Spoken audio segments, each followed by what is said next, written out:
தமிழ்நாடு அமைச்சரவையில் மிக முக்கியமான பொறுப்பில் இருக்கக்கூடிய ஆதவ் அர்ஜுனா அவருடைய துணைவியார் மற்றும் மாமியார் அவருடைய உறவினர்கள் குறித்து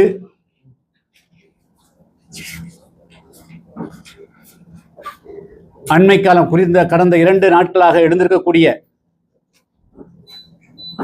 சர்வதேச போதைப் பொருள் கடத்தல் கும்பலுடனான தொடர்புகள்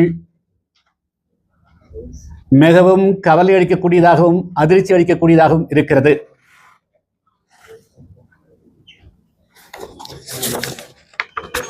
இருபத்தி 7/5/2026 நாளன்று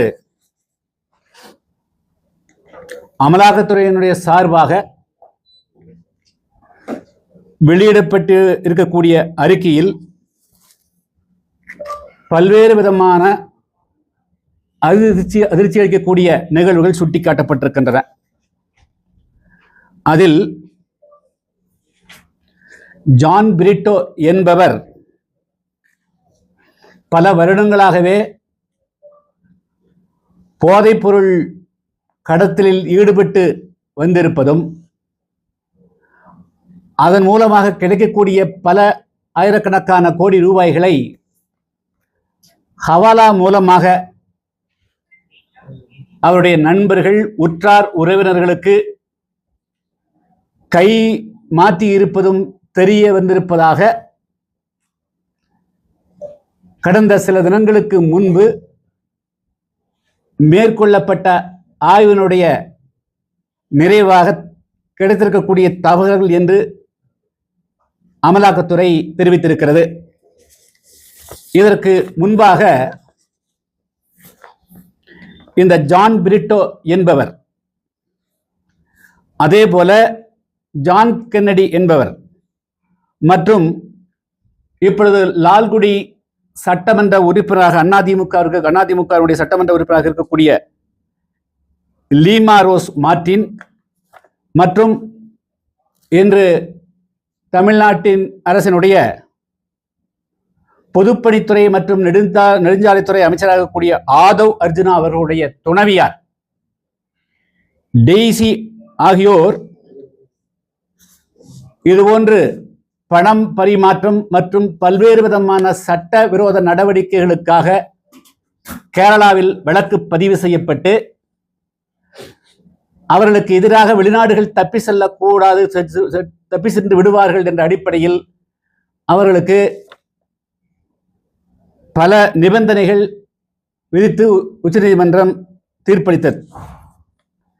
அதை ரத்து செய்ய வலியுறுத்தி அவர்கள் ஏற்கனவே 2024 ஆண்டு எர்ணாகுளம் நீதிமன்றத்தில் முறையிட்டு அவர்கள் அது விதிவிலக்கு பெற்றது ஆவணங்களை நான் எடுத்திருக்கிறேன்.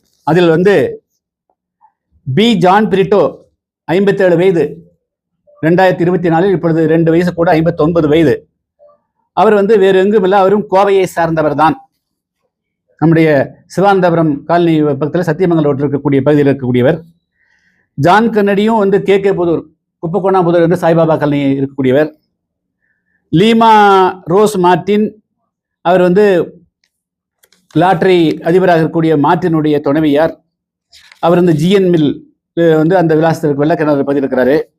அதுபோல ஆதவ் அர்ஜுனாவுடைய துணைவியார் டெய்சி சென்னை விலாசத்தில் இருக்கிறார். எனவே இவர்கள் அனைவருமே ஒரே குடும்பத்தை சேர்ந்தவர்கள் அல்லது ஓரிருவர் நெருங்கிய நண்பர்கள் என்பது நீதிமன்ற ஆவணங்கள் மூலமாக தெரிய வருகிறது.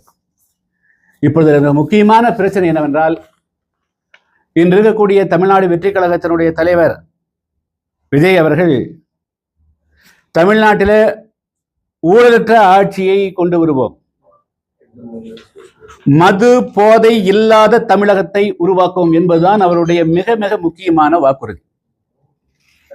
ஆனால் அவருடைய கட்சியிலும் சரி ஆட்சியிலும் மிக மிக முக்கியமாக பங்கு வகிக்கக்கூடிய ஆதவ் அர்ஜுனா அவருடைய துணைவியார், அவருடைய மாமியார் மற்றும் ஜான் பிரிட்டோ லீமா ரோஷனுடைய சகோதரர் என்று சொல்லப்படுகிறது. எனவே இவர் குடும்பத்தை சார்ந்தவர்கள். சாதாரணமான பொருளாதார குற்றச்சாட்டு இல்லை, இது சர்வதேச போதைப் பொருள் கடத்தல் சம்பந்தப்பட்ட விஷயங்களில் சம்பந்தப்பட்டிருக்காருங்கிறது தான் அதிர்ச்சியான சம்பவமா இருக்கு. இது ஒரு லேசான குற்றச்சாட்டாக எடுத்துக்கொள்ளக்கூடாது. இது மிகப்பெரிய ஆபத்தான குற்றச்சாட்டு என்றுதான் இது பார்க்க வேண்டி இருக்கிறது.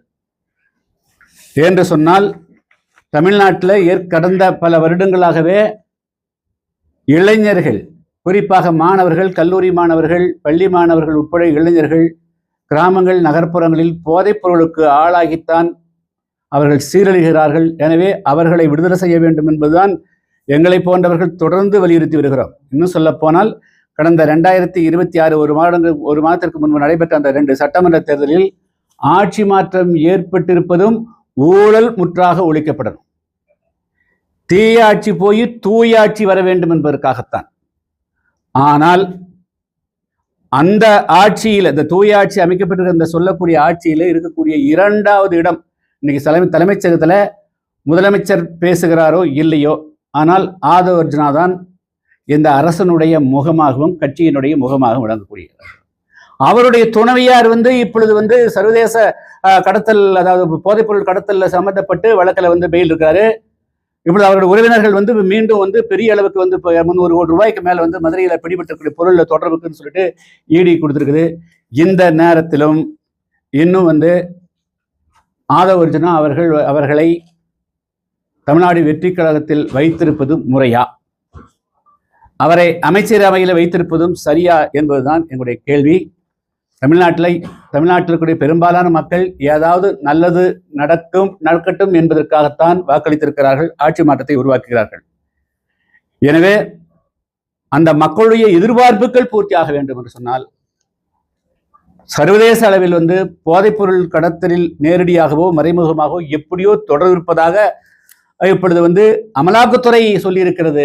அதனால இதிலிருந்து அவர்கள் விடுபடுகின்ற வரையிலும், அவர்கள் நிரபராதிகள் என்று தங்களை நிரூபிக்கக்கூடிய வரையிலும் விஜய் அவர்கள் உடனடியாக ஆதவ் அர்ஜுனா அவர்களை கட்சியிலிருந்தும் நீக்கணும், அமைச்சரவையிலிருந்தும் நீக்க வேண்டும் என்பது மிக முக்கியமான வேண்டுகோள் ஆகும்.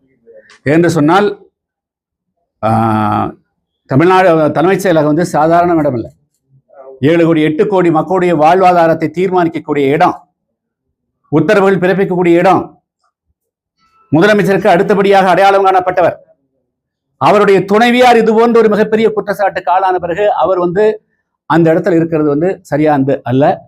விஜய் அவர்கள் தொடர்ந்து மௌனம் சாதிக்கக்கூடாது. அது அவருக்கே பெரிய பாதிப்பு உண்டாக்கிடலாம். அதுபோல அதே போல இப்பொழுது பல்வேறு விஷயங்கள் குறித்து இந்த வழக்கை இந்த மாதிரி விஷயங்கள் சிபிஐ இடத்துல ஒப்படைக்கணும். குறிப்பா கரூர்ல 41 பேர் அவருடைய கூட்டத்தில் இறந்தாங்க கடந்த செப்டம்பர் மாசத்துல. அவர்களுக்கு ஒரு 2 மாதமா 1 மாதமா கழித்து அவர் குடும்பத்துக்கு 15-20 லட்சம் ரூபாய் பணம் கொடுத்தாங்க. அந்த பணம் எந்த பணம் அப்படிங்கிறது கண்டுபிடிக்கணும். நான் அது மேலேயே அப்பொழுதே சந்தேகம் எழுப்பப்பட்டது. அது ஆதவ் அர்ஜுனா ஆதவ் அர்ஜுனாவுக்கு யார் பணம் கொடுத்தா? அவர் எந்த வேலையும் செய்யல. அப்பொழுது அவருக்கு அந்த பணம் வந்தது எங்கிருந்து வந்தது, யாருடைய பணம், அதெல்லாம் சுட்டி காட்டுறாங்க. இந்த இதுல நீங்க பாத்தீங்கன்னா கிளியரா கொஞ்சம் ஒரு வரியா ப்ளீஸ் படிங்க. அதாவது for his operations John Brito was routing money through hawala channels to remunerate the carriers, பணம் எடுத்துட்டு போறவங்களுக்கு, அண்ட் ஹிஸ் ரிலேட்டிவ், அந்த வார்த்தை அண்ட் க்ளோஸ் அசோசியேட்ஸ். அப்ப இதெல்லாம் யாரு அப்படிங்கிறது வெளியே தெரிகின்ற வரையிலும், இது வெளியே தெரியப்படுத்துறதுக்கும் இதனுடைய உண்மை நிலவரம் கண்டுபிடிக்கும். அந்த கரூர் சம்பவத்தில் அந்த பணம் யாருடைய பணம், அதுல இந்த ட்ரக், இது போதைப் பொருளின் மூலமாக கிடைக்கப்பட்ட பணம் யாருகிட்ட இருந்தாவது வந்திருக்குதா அப்படிங்கிற அதனுடைய மூலத்தையும் கண்டுபிடிக்கணும். அதே போல கடந்த 2 ஆண்டுகளாக ஆதவ் அர்ஜுனா அவங்க அந்த ரூட் மாபியாவுக்கு செலவழித்த பணமும் அதெல்லாம் எங்கிருந்து வந்தது, யாருடைய செலவு, இந்த பணமெல்லாம் எங்கிருந்து வந்தது அப்படிங்கிறதுடைய மூலத்தை எல்லாம் கம்ப்ளீட்டா இதை விசாரிக்கணும். இது விசாரிக்க மேம்போக்காக அமலாக்கத்துறை அறிக்கை கொடுத்துட்டு போனால் அது சரியில்லை. It is your duty. அமலாக்கத்துறைக்கும் இதனுடைய அக்குவேர் ஆணிவேரை பிரித்து தமிழ்நாட்டு மக்களுக்கு நீங்கள் கொடுத்த இந்த அறிக்கையினுடைய உண்மைத்தன்மையை வெளிப்படுத்த வேண்டிய பொறுப்பு இருக்கிறது.